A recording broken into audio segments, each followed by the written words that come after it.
Lee tells the powerful and complex story of Elizabeth Lee Miller, a woman who defied expectations and broke boundaries at every turn.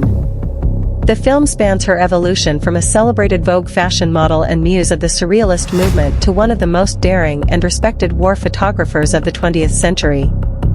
At the outset of the film, Lee is portrayed as a glamorous figure embedded in the vibrant artistic scene of 1930s Paris, known for her beauty, independence, and association with prominent figures such as Man Ray, Pablo Picasso, and Jean Cocteau.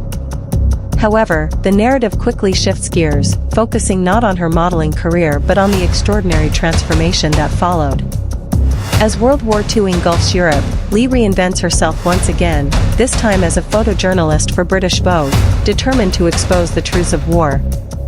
The film tracks her journey through some of the most harrowing locations of the conflict, including the Normandy landings, D-Day, the liberation of Paris, the front lines across France and Germany, and most hauntingly, the liberation of the Dachau and Buchenwald concentration camps.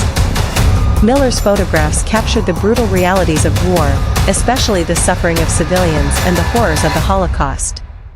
Her images were stark, unflinching, and humane, often at odds with the sanitized version of war presented to the public at the time. The film also deeply explores Miller's emotional and psychological struggles. Having endured sexual trauma in her youth, and now faced with the inhumanity of war, Miller is portrayed as a woman haunted by what she sees and experiences. Her time on the battlefield brings her into close contact with suffering, violence, and death, leaving deep scars.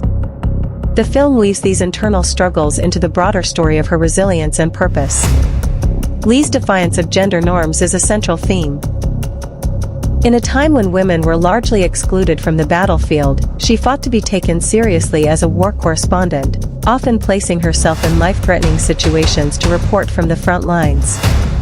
Her colleagues are skeptical, and the military is resistant, but her determination, photographic talent, and bravery win out. The story is framed by a reflective structure, with the older Lee being interviewed years after the war. Through these interviews and flashbacks, the film offers a window into her legacy and the cost of her pursuit of truth, not just to the world, but to herself.